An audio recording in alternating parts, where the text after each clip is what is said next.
تسلی دو، میری امت کو تسلی دو، یہ تیرے خداوند کا فرمان ہے۔ یروشلم کو دلاسا دو، اسے پکار کر کہو اس کی لشکر کشی ختم ہوئی اور اس کی بدی معاف ہوئی کہ اس نے اپنی سب خطاؤں کے لیے خداوند کے ہاتھ سے دو چل پایا۔ پکارنے والے کی آواز بیابان میں، خداوند کی راہ کو تیار کرو، صحرا میں ہمارے خدا کی شہرا کو سیدھا بناؤ۔ ہر ایک غار بھر دیا جائے گا اور ہر ایک پہاڑ اور ٹیلا پست کیا جائے گا۔ جو ٹیڑھا ہے وہ سیدھا اور جو ناہموار ہے وہ ہموار بنے گا۔ خداوند کا جلال ظاہر ہوگا اور ہر ایک بشر اسے دیکھے گا، کیونکہ خداوند کے منہ نے فرمایا ہے۔ ایک بولنے والے کی آواز پکار، اس نے کہا میں کیا پکاروں؟ ہر بشر گھاس کی مانند ہے اور اس کی ساری حشمت میدان کے پھول کی مانند ہے۔ گھاس سوکھ جاتی ہے اور اس کا پھول گر جاتا ہے، کیونکہ خداوند کا دم اس پر چلا۔ حقیقتاً انسان گھاس کی مانند ہے، گھاس سوکھ جاتی ہے اور اس کا پھول گر جاتا ہے، پر ہمارے خدا کا کلمہ ابد تک قائم رہے گا۔ اے سیون مبشر، تو اونچے پہاڑ پر چڑھ، اے یروشلم مبشر، تو قوت سے اپنی آواز بلند کر، اسے بلند کر اور نہ ڈر۔ یہودا کے شہروں سے کہہ، دیکھو اپنا خدا، دیکھو مالک خداوند قوت کے ساتھ آئے گا اور اس کا بازو حکمرانی کرے گا۔ اس کی جزا اس کے ساتھ ہے اور اس کا اجر اس کے آگے ہے۔ چوپان کی طرح وہ اپنا گلا چرائے گا اور وہ اپنے بازوؤں میں بڑوں کو فراہم کرے گا اور انہیں اپنی گود میں اٹھائے گا اور دودھ پلانے والیوں کو آہستہ آہستہ لے جائے گا۔ قلم کے پڑھے اور سنے جانے پر ہمارے لیے آج کی دوسری تلاوت دوسرا خط اس کی تیسری آیت باب 8ویں آیت سے 11 آیات تک۔ مگر اے پیارو، یہ بات تم پر تو شدہ نہ رہے کہ خداوند کے نزدیک ایک دن 1000 برس اور 1000 برس ایک دن کے برابر ہیں۔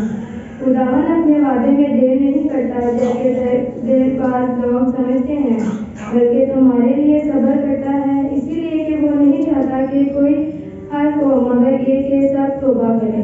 لیکن خداوند کا دن چور کی طرح آئے گا اور اس پر بڑے شور و غل کے ساتھ زرعی ہو جائے گی اور ناصر بھی جل کر دگار ہو جائے گی اور زمین ان کارگریوں سمیت جو اس پر ہیں جل جائیں گے۔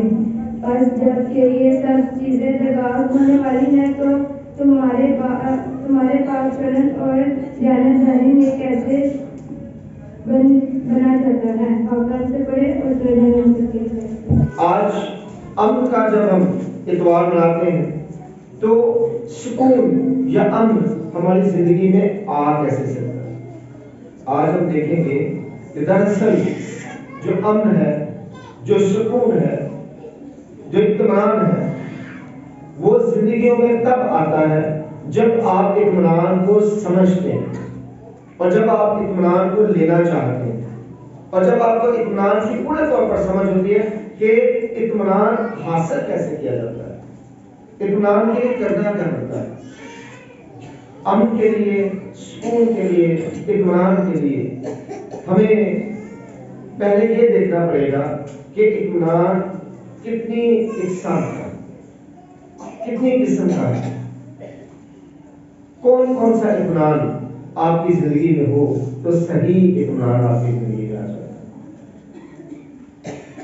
دو طرح کا اطمینان ہے، ایک ہے اندرونی اور دوسرا ہے بیرونی۔ یعنی کہ ایک اطمینان ہے جو آپ کے اپنے اندر موجود ہوتا ہے اور ایک اطمینان ہے جو آپ دوسروں تک پہنچاتے ہیں۔ اب پہلے ہم دیکھیں گے کہ وہ اطمینان جو آپ کی زندگی کے اندر ہے وہ کیسے آتا ہے, کہاں سے آتا ہے.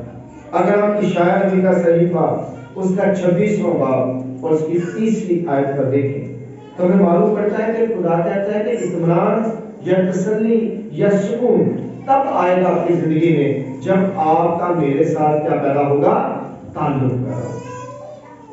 اگر آپ کا میرے ساتھ تعلق پیدا ہو گیا تو آپ کی زندگی میں کیا آ جائے گا, اطمینان آ جائے گا. لیکن اگر آپ کا میرے ساتھ تعلق ہی نہیں پیدا ہوا تو آپ کے اندر سکون نہیں ہوگا. آپ نے دیکھا ہوگا بہت سے لوگ آپ نے دیکھے ہوں گے پھٹے پرانے کپڑے پہنے ہوتے ہیں لیکن سکون میں ہوتے, کوئی پریشانی نہیں, کھانے کو بھی نہیں ہے تو بھی پریشان نہیں, کچھ بھی نہیں ہے تو بھی وہ سکون میں ہے. لیکن کچھ لوگ ہیں انہوں نے بہت کچھ اپنی زندگی میں حاصل کیا ہے, گاڑیاں بھی ہیں, بنگلے بھی ہیں, سارا کچھ, پوچھیں گے تو سکون میں, کیونکہ رابطہ اس کے ساتھ نہیں ہے جس نے آپ کے اندر سکون پیدا کرا. جب آپ اس کے ساتھ رابطہ نہیں رکھتے ہیں جو آپ کے اندر سکون پیدا کرتا ہے تو یقینی طور پر آپ کے اندر سکون پیدا نہیں ہو سکتا. اور اس کے لیے کرنا کیا پڑتا ہے, ریلیشن شپ ہے, تعلق ہے, اس کو دیکھنا. اگر ہم خداوند کے کلام پر غور کریں تو خدا کا کلام ہمیں یہ بتاتا ہے کہ جب خدا نے وعدہ کیا ہمارے ساتھ, دنیا کے ساتھ اپنے بیٹے کو بھیجنے کا, تو کیا کہا, اشعیاء نبی کی بات پر یہی کہا گیا کہ کمائی کیا ہوگی اور کیا چلے گی, اور اس کے کیا ہوگا, اس کا نام کیا رکھیں گے, نہیں ایمانوئل, جس کا ترجمہ ہے خدا ہمارے. تو اب دیکھیں یہاں پہ ذرا غور کریں, ذرا توجہ دیں, ساری چیزوں کو دیکھیں. امن کے لیے ہمارا اس کے ساتھ کیا پیدا ہو رہا ہے, تعلق. جہاں پہ بھی ہم دیکھتے ہیں تعلق کی بات ہو, یہاں پہ دیکھا راہ کو تیار کرو. کیوں, کیونکہ آپ کا اس کے ساتھ کیا پیدا ہو رہا ہے, تعلق پیدا ہو رہا ہے. تو تعلق پیدا کرنے کے لیے, تعلق بنانے کے لیے آپ کو اس کے مطابق کام کرنے کی پہلے ضرورت ہے. مثال کے طور پر میں اگر شرابیوں کے ساتھ تعلق پیدا کرنا چاہتا ہوں تو مجھے کیا کرنا پڑے گا,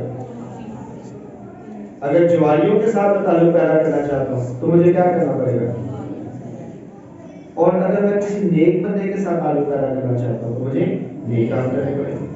اگر میں کسی پاسبان کے ساتھ تعلق پیدا کرنا چاہتا ہوں, کسی پاسٹر کے ساتھ تعلق پیدا کرنا چاہتا ہوں, پھر مجھے کلام کی باتیں کرنا ہوگی. اگر مجھے کسی گلوکار کے ساتھ تعلق پیدا کرنا ہے تو پھر مجھے گانے شانے کی بات کرنی پڑے گی. تو جس کے ساتھ آپ کو تعلق پیدا کرنا ہے آپ کو اس طرح کا ہونے کی ضرورت. تو جب آپ کو خدا کے ساتھ تعلق پیدا کرنا ہے تو پھر آپ کو کس کی مانند ہونے کی ضرورت ہے, خدا کی مانند ہونے کی ضرورت ہے. پھر آپ کا تعلق خدا کے ساتھ کیا ہوگا, قائم ہوگا. اب خدا کی مانند ہونے کا مطلب یہ نہیں ہے کہ اب خدا نہ جائے, مطلب یہ ہے کہ ان صفات کو حاصل کرنے کی ضرورت ہے جو خدا نے آپ کے اندر ڈالی ہے. جب آپ کو بنایا گیا تو خدا نے کیا کہا, آؤ ہم انسان کو کس کی طرح بنائیں, اپنی مانند. آؤ ہم انسان کو اپنی مانند بنائیں, یعنی کہ اپنی صفات اس کے اندر ڈالیں. وہ تمام کوالٹیز جو امن پیدا کرتی ہیں, سکون پیدا کرتی ہیں, آرام پیدا کرتی ہیں اور خوش رکھتی ہیں, وہ تمام کی تمام اس کے اندر ڈالیں. عقل, حکمت, دانائی. اور دیکھیں خدا تمام چیزوں کو آدم کے پاس لے کے آتا ہے اور اسے کیا کہتا ہے کہ کیا رکھو, آدم نے کیا کیا, نام رکھے. کیونکہ کوالٹیز کون سی تھی, وہ والی جس میں اتنی زیادہ حکمت تھی, اتنی زیادہ دانائی تھی کہ وہ تمام چیزوں کے نام رکھنے میں کامیاب ہوا. کوئی پریشانی نہیں, کوئی مسئلہ نہیں ہوا. باغ عدن کے اندر رہتے ہوئے بھی کوئی مسئلہ نہیں ہوا. اتنی حکمت اور دانائی ہے کہ ہوا سامنے آتی ہے تو آدم کیا کہتا ہے کہ یہ میری ہڈیوں میں سے اور میرے گوشت میں سے، حالانکہ وہ تو سویا ہوا ہے، اس پر تو نیند کا غلبہ ہے، اسے تو نہیں پتا یہ کہاں سے آئی ہے، لیکن حکمت اتنی ہے، دانائی اتنی ہے، سمجھ اتنی ہے کہ اسے پتا ہے کہ یہ کہاں سے آئی، کیونکہ کیا ہوا، صفات اس کے اندر موجود. اور جو ہی باغ عدن سے نکلا جاتا ہے تو ساتھ ہی وہ صفات بھی، وہ حکمت اور دانائی بھی جاتی رہتی ہے، کیونکہ گناہ نے اس حکمت پر کیا ڈال دیا ہے، گناہ کی وجہ سے ہم اب وہ والی دانائی اور حکمت حاصل نہیں کر پاتے. لیکن جو ہی یسوع مسیح آتے ہیں تو پیغام ملتا ہے کہ اب کیا ہوگا، آپ کو پھر دوبارہ سے وہی والی عقل، وہی والی حکمت، وہی والی دانائی ملے گی اور آپ دوبارہ سے خدا کے ساتھ کیا کریں گے، تعلق قائم کریں گے. آپ کا تعلق بحال ہو جائے گا اور آپ اس کے ساتھ تعلق میں آ جائیں گے. اب دیکھنا یہ ہے کہ میں نے اور آپ نے کیا خدا کے ساتھ اپنا تعلق جوڑا ہے. پہلے نمبر پہ تو امن تب آئے گا جب ہمارا خدا کے ساتھ تعلق ہو جائے گا. تو کیا میرا اور آپ کا خدا کے ساتھ تعلق ہے؟ کیا ہم بیٹھے ہوتے ہیں تو کیا سکون ہوتا ہے؟ ہم لیٹے ہوتے ہیں تو کیا سکون ہوتا ہے؟ ہم اٹھتے ہیں تو کیا سکون ہوتا ہے؟ ہم چلتے پھرتے ہیں تو کیا ہماری زندگی میں سکون موجود ہوتا ہے؟ کیا طرح طرح کی سوچیں، طرح طرح کی پریشانیاں، طرح طرح کے دکھ، طرح طرح کی تنگیاں، طرح طرح کی تکالیف ہمیں ستائے نہیں رہتی؟ کیا ہر وقت ہم ٹینشن کا شکار نہیں رہتے؟ کیا ہر وقت ہم پریشان نہیں رہتے؟ موسٹلی زیادہ تر لوگ جو ہے وہ پریشان ہیں. اس کا مطلب ہے کہ ہم نے ابھی تک اس کے ساتھ پورا تعلق نہیں بنایا ہے جو ہماری زندگی میں آرام لا سکتا ہے. اور امن کا جو سیکنڈ پہلو ہے وہ ہے اس کی مخلوق کے ساتھ تعلق پیدا کرنا. اور تعلق کیسا پیدا کریں گے کہ آپ نے دوسروں کی زندگی میں کیا پیدا کرنا ہے، سکون پیدا کرنا ہے. اگر میں دوسروں کی زندگی میں سکون پیدا کروں گا تو آٹومیٹکلی وہ سکون جو خدا میری زندگی میں پیدا کرنا چاہتا ہے وہ پیدا ہو جائے گا. صحیح معنی ہوتا کیا ہے، خدا جو ہے جب کام کرتا ہے، جب بات کرتا ہے تو پہلے کہتا ہے کہ آپ مجھ سے محبت کرو، پھر وہ کہتا ہے کہ اپنے پڑوسی کو اپنی مانند پیار کرو، کیونکہ میری محبت کامل ہو جائے گی جب آپ اپنے پڑوسی کے ساتھ پیار کریں گے. ایسے ہی آپ کا امن جو ہے کامل ہو جائے گا جب آپ دوسروں کی زندگی میں امن پیدا کریں. ہم کیا کرتے ہیں، میں چاہتا ہوں میں خوش رہوں، میں چاہتا ہوں میری زندگی میں سکون آئے، لیکن میں دوسروں کی زندگی میں سکون نہیں دیکھنا چاہتا. میں چاہتا ہوں میں خوش رہوں، میں چاہتا ہوں میں بہت زیادہ خوش ہوں، آرام کی زندگی میں، لیکن میں دوسروں کی زندگی میں آرام دیکھنا نہیں چاہتا. اگر کوئی خوش ہے تو مجھے افسوس نہیں ہو رہا تو کم از کم میں جیلسی فیل کروں. ایسے حالانکہ اس کے سکون کے ساتھ مجھے کوئی نقصان نہیں ہوگا، اس کی خوشی سے مجھے کوئی نقصان نہیں ہوگا. آپ دیکھیں لوگ خوش ہیں، مجھے کوئی نقصان بھی ہو رہا ان کے خوش ہونے سے، لیکن میں ایسے ہی کہوں گا اے ہمیں ہنسی جان رہا ہے. حالانکہ اگر وہ ہنس رہے ہیں تو ہمیں کیا پرابلم ہے، مجھے کوئی پرابلم نہیں ہونی چاہیے نا اگر کوئی بندہ ہنس رہا ہے، لیکن میں کہوں گا اے ہمیں ہنسی جان رہا ہے. اب کیا ہے پرابلم؟ مسئلہ یہ ہے کہ مجھے دوسروں کی ہنسی برداشت نہیں. اگر کوئی آرام کی روٹی کھا رہا ہے تو میں یہ نہیں کہوں گا کہ یہ آرام کی روٹی کھا رہا ہے خدا کا شکر ہے، میں یار کو یہ کہوں گا کہ یہ حرام کی کمائی ہے. یا میں کہوں گا یار شراب بیچتا ہے، کوئی اور گلا کرنا شروع کر، یعنی کہ میں اب اس کے کیا کروں گا، خلاف کوئی بات کروں. حالانکہ اگر وہ آرام کی روٹی کھا رہا ہے تو اچھی بات ہے، خدا کا شکریہ ادا کرنا چاہیے. جب کوئی سکون میں ہے تو ہمیں اس کو دیکھ کر اچھا فیل کرنا چاہیے. تو جب ہم دوسروں کو سکون میں دیکھ کر ٹھیک فیل کرنا شروع کرتے ہیں تو ہماری زندگی میں سکون آنا شروع ہوتا ہے.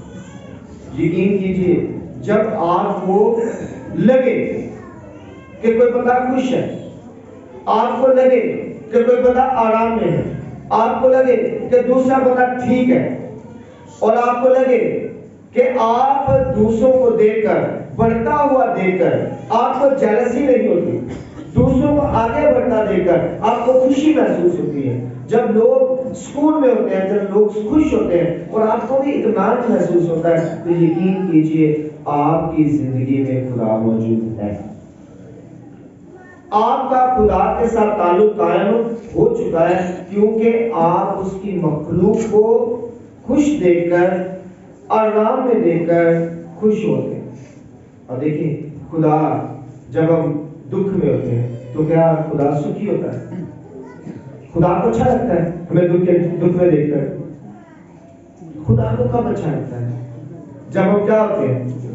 خوش ہوتے ہیں، جب ہم اطمینان میں ہوتے ہیں، جب ہر طرح سے ہم سکون محسوس کرتے ہیں تو خدا کیا کرتا ہے؟ خدا کو خوشی ہوتی ہے کہ میرا بندہ جو ہے وہ کیا ہے؟ آرام میں ہے، میرا بندہ جو ہے وہ کیا ہے؟ سکون میں ہے. تو آپ ذرا سوچیں، آپ اگر اس کی مخلوق کو دیکھ کر جسے وہ سکون میں دیکھنا چاہتے ہیں، آپ اگر اسی مخلوق کو دکھ میں دیکھ کر خوش ہیں تو اس کا مطلب ہے آپ کا اس کے ساتھ رابطہ نہیں ہے جو انہیں سکون میں دیکھنا چاہتا ہے، جو انہیں آرام میں دیکھنا چاہتا ہے. اگر آپ کو کبھی بھی زندگی میں یاد رکھیں، کبھی بھی اگر آپ کو کسی کو دیکھ کر برا محسوس ہو، وہ خوش ہے اور آپ کو برا محسوس ہو تو یقین کیجئے آپ خداوند سے یہ کہیں کہ خدا برائے مہربانی میری زندگی سے ابلیس کو نکال. شیطان کو آپ اسی وقت کہیں اے شیطان دور ہو، اس لیے کیونکہ اس نے آپ پر کیا ڈالا ہوا ہے؟ کروا. اب مغلوب ہو چکے ہیں، ابلیس کی وجہ سے مغلوب ہو چکے ہیں کیونکہ آپ کو دوسروں کی مصیبت میں خوشی محسوس ہوتی ہے، دوسروں کے دکھ میں خوشی محسوس ہوتی ہے. بہت سے لوگ ہیں نا، کوئی بندہ دکھی ہو تو وہ لڑیاں مار لیتے ہیں. کیوں؟ کیونکہ انہیں لگتا ہے کہ یہ دکھی ہے تو یہ بڑی خوشی کی بات ہے، یہ بڑے سکون کی بات ہے، لیکن وہ سکون کی بات نہیں ہے. اس کا مطلب ہے کہ آپ ابلیس کے قبضے میں اپنے آپ کو چھڑانے کی کوشش کیجیے، اپنے آپ کو بچانے کی کوشش کریں، کیونکہ آپ کو دوسروں میں برائیاں دکھائی دے رہی ہیں اور آپ دوسروں کے لیے پریشانیاں پیدا کرتے ہیں اور آپ کو دوسرے پریشان ہوں تو خوشی محسوس ہوتی ہے. یہ آج خداوند خدا ہمیں پیغام دینا چاہتا ہے کہ آپ اپنی زندگی میں بھی سکون پیدا کریں اور دوسروں کے لیے بھی سکون پیدا کریں. اپنی زندگی میں سکون تب آئے گا جب آپ کا اس کے ساتھ کیا ہو جائے گا؟ رابطہ ہو جائے گا. اور اس کے ساتھ رابطہ رکھنے کے لیے ملاقات ضروری ہے. آپ ذرا غور کریں، اگر میں کسی بندے کو 1 سال نہ ملوں، 2 سال نہ ملوں، 3 سال، 4 سال، 5 سال، تو ہو سکتا ہے 5-6 سال کے بعد یا 10 سال کے بعد مجھے اس کا نام بھی نہ یاد رہے اور میں سوچوں گی یار وہ بندہ تھا، مجھے سوچنا پڑے گا. لیکن اگر میں کسی سے ڈیلی ملوں تو کیا ہوگا؟ میرے لبوں پہ اس کا نام ہو کیونکہ میں اسے ہر روز ملتا ہوں. تو اگر آپ اپنے خدا سے ہر روز ملیں تو پھر آپ کا نام خدا کے ہر وقت وہ آپ کے لیے سوچ رہا ہوگا اور آپ اس کے لیے سوچ رہے ہو. اور رابطہ رکھنے کے لیے کرنا کیا پڑے گا؟ آپ کو دعا میں آپ کو خداوند کے گھر میں آنا ہوگا. بہت سے لوگ آج کے دور میں یہ سوچتے ہیں کہ مجھے خداوند کے گھر جانے کی کیا ضرورت ہے؟ خدا تو تمام جگہوں پہ موجود ہے، خدا تو